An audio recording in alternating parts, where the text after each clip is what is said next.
Okay, how many of you have ever, we've got the slide up here, nutrition and epigenetics. Have you ever heard the word epigenetics? Anybody ever heard that? Kaylin, you can't answer. Nobody's ever heard that. What does that first part, epi, mean? On top, exactly. So epigenetics is on top of genetics, okay? So what we're going to talk about tonight a little bit is nutrition and epigenetics. Now that may sound like it's a boring topic, but it really isn't. It's very fascinating. You know, you've heard the term, how many of you have heard the term, the oak is in the acorn? In other words, what's in that acorn is going to come out as an oak tree, right? The genetics are in there. But there's this new science of epigenetics, as you can see here, and science is understanding now that yes, we have our genes, or what's called our genome, but we also have something called a phenotype. You have a genotype and a phenotype. The genotype is what's actually written in your genes, what it actually transcribes out to be. But the phenotype is something different. That's what is actually expressed by those genes. And that can change. Your genotype doesn't change, but your phenotype, which is the epigenetics, that can change. That's on top of your gene expression, is this phenotype or epigenetics, okay? So let's break this down a little bit. In the beginning, God made Adam and Eve, right? I think we're all creationists here. We all understand what happened in the beginning. The Bible says that God made of those two, that one blood, all nations. So we have here yellow, we have white, we have African American colors, darker color skin, but we all came from Adam and Eve. So we're all related, genetically speaking, okay? But all these changes have taken place because of something called epigenetics. On the ark, moving forward, there were two dog kinds, there were two cat kinds, there were two cow kinds, and of all that, we see the diversity that we have today. So from the two horse kinds, we have zebras and donkeys and all that, but they all came from one kind. And that again is the expression of what we call epigenetics. This is very important when we get to the topic of nutrition, as we'll see in just a little bit. But if you think about this epigenetics in the term of nutrition, there's genes that can be turned off and on like a light switch. And I'll talk to you just on this next slide about that a little bit, because there's two doctors. How many of you have heard of Dr. Colin Campbell, Dr. Caldwell Esselstyn? These men are actually quite renowned in this area of epigenetics. Have you ever heard of the movie called Forks Over Knives? Did you ever see that? Okay. These were the two doctors that were interviewed largely in that movie, Forks Over Knives, which if you haven't seen it, I highly recommend it. Dr. Colin Campbell discovered that you can turn off the gene for cancer and turn it right back on. And we're going to talk about how he did that tonight. Dr. Esselstyn, he worked more with heart patients, people who were having heart attacks and stuff. And his research showed that you can turn off the switch for heart disease, or you can turn that switch right back on. Okay? So, and this can actually happen fairly rapidly. This slide is kind of gross. If you look at this, a slide of a cockroach. Now, this is how fast these epigenetic changes can take place. Cockroaches that began to inhabit what's called lava tubes, which is where the lava comes out of like volcanoes and stuff, it's pitch dark in there. And within 3 generations, which is only 3 months, you know, cockroaches replicate very quickly.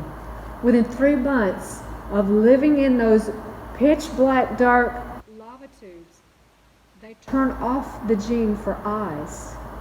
And the cockroaches in 3 generations that live in those lava tubes no longer have eyes. But now if they move back out into environments where it was light, that gene could easily be turned back on again.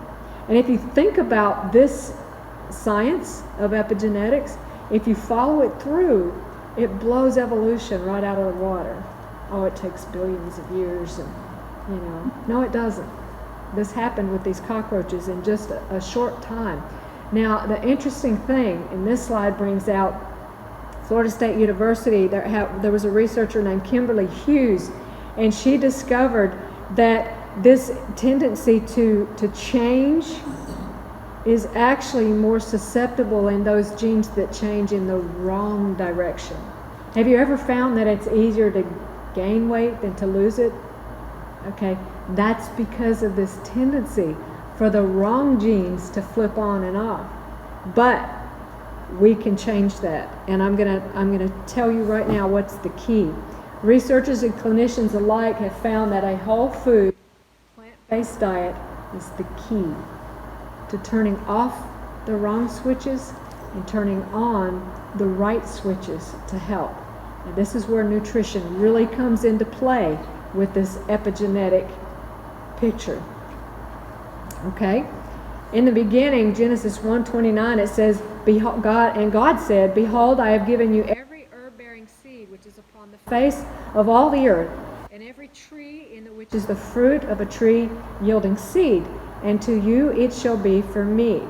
So for man, God prescribed fruits, grains, and nuts. And in verse 30, if you read verse 30 of Genesis chapter 1, he prescribed the herb of the field for the animals. So I want you to take a look at this list. This lists the 8 principles that, if you will remember, will help to turn epigenetically those bad switches off and the good switches on. These 8 principles are proper nutrition, exercise, water, sunshine, temperance, air, rest, and trust in God. And you can find all 8 of those principles just within the first 2 chapters of the Bible. God gave man exercise. He was to dress the garden and keep it. He was out in the sunshine. He had daily communion with God. All these principles were found within those first 2 chapters of the Bible.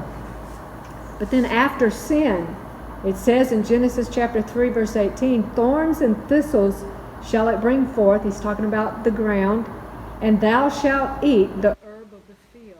So right there, God added the vegetables, the root crops, and the herbs to man's diet. Now, why would God do that after sin? It's a very important principle. And the reason is because vegetables are very healing. They are high, for instance, garlic, ginger, broccoli, all these things are very high in sulfur. We know now that sulfur is very important in epigenetics, nutritionally speaking, to turn off those switches for inflammation, chronic arthritis, all these things. Those sulfur foods, which are the vegetables and root crops and things, turn off those genes for inflammation and helps to bring down inflammation in the body. They're very antibacterial, as you can see here, antiviral, anti-cancer, antifungal, and they're very strong against the cancer genes. They also contain indoles. This is kind of a big word, but the indole 3-carbinol that you see in this slide, we actually have, that's a supplement that you can get in a bottle. It's an extract taken from cruciferous vegetables. You know what the cruciferous vegetables are, like broccoli, cauliflower, yes. Cabbage. Cabbage. If you cut the stem of those cruciferous vegetables in the stalk, there's the shape of a cross. That's why they're called cruciferous, cross-shaped. Okay, I think that's fascinating. And then, of course, in the carrots and things, you have the carotenes, which are very strongly antioxidants. And then these vegetables are very high, actually, in protein. A lot of people ask the question, well, if I'm going to be on a plant-based diet, where am I going to get my protein? I got to have meat to get my protein. That's actually not true. Let's look at this word protein for just a little bit. The Greek root for the word protein is protos, which means taking first place, or the first, like prototype, okay? Proteins are involved in nearly every process in the body and are vital for healing. Enzymes are proteins, and the enzymes are what digest our food. Now, let's answer this question, how will I get my protein? If you look at this slide, 200 calories of steamed broccoli provides you with 20 grams of protein, whereas 200 calories of meat provides you with 30 grams of protein. Well, you know, broccoli really doesn't have things that are cancer causing. And a lot of the other stuff that comes along with a meat-based diet, the high fat, and all these things that turn on those epigenetic switches for things like heart disease, cancer, diabetes, obesity, and all these things.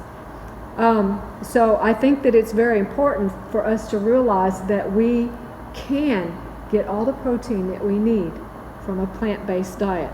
And you know, there's a big question, and Dr. Campbell, that we just talked about a few minutes ago, addressed this question about this protein issue. He pointed out that when animals, and this applies to humans too, when animals exceed their protein need, that's when those switches for disease go on. So we really don't need that much protein. Let's look at this. Overkalix, Sweden, is a town in Sweden, and records were kept. The people in this town they were very isolated. They kept records over generations. And those years when there was kind of scarcity and the crops didn't grow well and they ate more of the cereal grains and stuff, they had less disease. When there was abundance and they more tended to feed those grains to the animals and then eat the animals, they had more disease.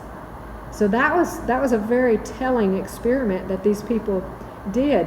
Now, the RDA, the recommended daily amount for protein, is 45 to 50 grams. Most Americans consume between 70 and 100 grams of protein, which is way more than we need. And actually, according to Dr. Campbell, we can suffice in as little as 10 grams of protein a day. And that's the plant-based diet. Okay? All right. Animal proteins are very acidic, which means they lower the pH in the body. Now, our bodies strive for what's called homeostasis, or balance. It tries to keep that balance between acidity and alkalinity. And we have a very narrow range in which our bodies have to stay. It's about 7.45, thereabouts. And if we get off kilter either way, we can't survive. So when you eat a meat-based diet, you're eating a very acidic diet. Now that does several things, okay? One thing is when you're that acidic, your body says, I can't handle this. I've got to alkalinize this. I've got to bring that pH up. So where does it get alkalizing minerals? It gets it from your bones. It pulls calcium from your bones to make your blood stable. Now what happens, do you think, if you take all that calcium out of your bones? Osteoporosis, exactly. Okay? So a meat-based diet, even, they may tell you, you got to have your milk for your, your protein and your calcium and all that. That's actually not true. We'll talk a little bit more about milk in just a little bit. There's other things that the animal protein does, but we won't go into all of those. Okay, Genesis chapter 9, verse 1 through 4 is where we find out that God gave, this is the flood, Noah's Ark and the flood, and Noah took the clean animals by how many? By sevens. And the unclean animals he took by twos. Now, up to this time, permission had never been granted to eat meat. But after the flood, all the vegetation was destroyed, and so yes, God granted permission for mankind to consume meat. Obviously, again, vegetation was destroyed, but also there was another purpose for that, and that was to reduce the lifespan of men. Now, I want to take a minute to look at this slide. Life expectancies before the flood: Adam lived 930 years. Seth, 912. Enoch, 905. That was Enos, I'm sorry. Enoch, 365, but, he didn't get a chance to live it out. He was translated, So who wouldn't choose that over, living here? Methuselah, the oldest man that lived, 969, and it goes on. Abraham lived to 950, and then after the flood, after permission was given to eat meat, look at this. Shem, 600, Arphaxad, 438, Peleg, 239, Serug, 230, Nahor, 148, Terah, 205, and Abraham lived to be 175. That is a huge decrease in life expectancy. And it was because of the addition of animal products, meat, essentially, into the diet. All right, let's talk about dairy now just a little bit. Casein is the protein that is found in milk and dairy products. And did you know that milk is the number one allergen in the world? It's an interesting fact. Now, this is also an interesting fact. I love to talk about this. Milk breaks down into the stomach into something called casomorphine. Does that sound familiar? What's it sound like? Morphine. And that's exactly how it acts in our body. Now, you take milk. I think it takes like 10 gallons of milk to make 1 pound of cheese. So you take that 10 gallons of milk and all the casein that it has, and you condense it down 10 times smaller, and what do you think happens in that cheese? It's got a huge amount of casomorphine. Now, that's addictive, just like morphine. Now, I don't know about you, but I'm a vegetarian, vegan. When I became vegan, the hardest thing for me to give up was, guess what? Cheese. I was addicted to the stuff. Kaylin, my husband, cheese, same thing. And that I hear that everywhere I go. Oh man, I could be it, but I gotta have my cheese. And here's why. Because we're addicted to the stuff. I mean, it's as verily as though we're addicted to morphine. Not to mention that 80% of the protein in milk is casein, and this is used to make glue and plastics. I don't really think we need that kind of stuff in our bodies. All right, there's something else called insulin-like growth factor. This is identical in cow's milk and in human milk. And this is a good thing for babies.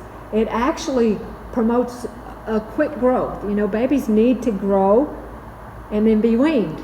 Just like cows, baby calves, you know, they grow and then mama weans them. But we don't like to be weaned. We keep drinking the milk. And so we keep getting this insulin-like growth factor and we keep growing, okay? Milk is a driver to obesity. All dairy products. It's also like a rocket fuel to breast and prostate and colon cancers. Okay, this is just some facts about cow's milk. 59 active hormones, scores of allergens, fat, and cholesterol. Most cow's milk has measurable quantities of herbicides, pesticides, dioxins. Even if you get grass-fed beef, they're still getting growth hormones and all kinds of things that are not beneficial for you. And if you don't get grass-fed beef, you're probably, I think last time we talked a little bit about genetically modified foods and Roundup and stuff like that, that's glyphosate that's in Roundup and the toxic effect of that. These animals are fed this stuff and it's not broken down in their body, it's passed along to whoever consumes it. And these things are very toxic. Then it says up to 52 powerful antibiotics, blood, pus, feces, bacteria, viruses, all that's in cow's milk. I remember one time I went to visit a farm. This was when I still lived in Alabama. I went down to Montezuma, Georgia to visit friends of mine, and they had this huge dairy farm. And when you go in to the dairy farm, the cows are lined up nose to rear, you know, lined up on either side of this huge dairy barn. And so I could only see one side of each cow on each side. Well, this one cow was standing there eating, and as I passed by, she turned her head towards me, and the whole side of her head, her eyeball had rotted out. It was just all cancer and pus draining out, and her milk was going to the same place as the rest of the cow's milk. And this is a commercial dairy. This is what's in commercial milk. Each bite of hard cheese has 10 times of whatever was in that milk, because it takes 10 pounds of milk, 10 pounds, not 10 gallons, 10 pounds of milk to make 1 pound of cheese. Each bite of ice cream has 12 times the toxins. One swipe of butter has 21 times concentration of whatever contaminants were in the milk to begin with. 1 cubic centimeter of commercial cow's milk is allowed to have up to 750,000 somatic cells, that's the fancy name for pus. 20,000 live, this is 1 cubic centimeter, y'all. 20,000 live bacteria before being kept off the market. That amounts to a whopping 20 million live squiggly bacteria and up to 750 pus cells per liter. That's disgusting. All right, let's talk a little bit about what this has to do with weight loss, because we're talking a little bit about weight loss. The milk sugar, which is lactose, slows down weight loss.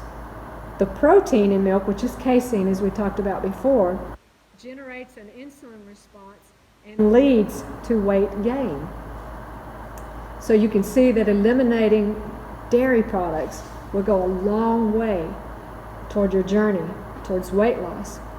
All right, tonight Alma is talking about grains and good breakfast. When do we need the bulk of our calories? In the morning. What do most Americans do in their... Yes, they have this huge meal in the evening and then they go to bed. And their stomach all night long is churning away and can't rest. And they wake up tired and groggy because their stomach didn't rest. And that food actually just kind of sits there, and it actually can putrefy in the stomach and ferment. And it causes a lot of health issues. So if you accustom yourself to eating a good, healthy, plant-based breakfast with good whole grains, fruits. My husband and I actually, when it's hot, we like to eat our vegetable meal in the morning. That may sound crazy, but it works very well, because who wants to eat a hot meal when it's hot outside? So sometimes we'll do that. But if you do eat a fruit breakfast, these whole grains are going to stay with you a lot longer. It's going to help you on your weight loss journey. So let's look at these principles again. Again, within the first 2 chapters of the Bible, God gives these 8 principles. Good nutrition, the plant-based whole foods diet. Exercise, He put Adam and Eve in the garden to dress it. Good water, fresh water, lots of water. Water is the only beverage God ever really intended us to drink once we got older. Okay? Then good sunshine. We know that sunshine is disinfecting even to our skin. That's where our vitamin D. We get lots of vitamin D. Everybody's vitamin D deficient these days. A lot of that's because we're indoors so much. Okay? Then you have temperance, which means eating at the appropriate time, eating the appropriate amount. There's a lot to temperance. Good fresh air. And then you have good rest. And then trust in God. So these 8 principles will go a long way toward helping you on your weight loss journey.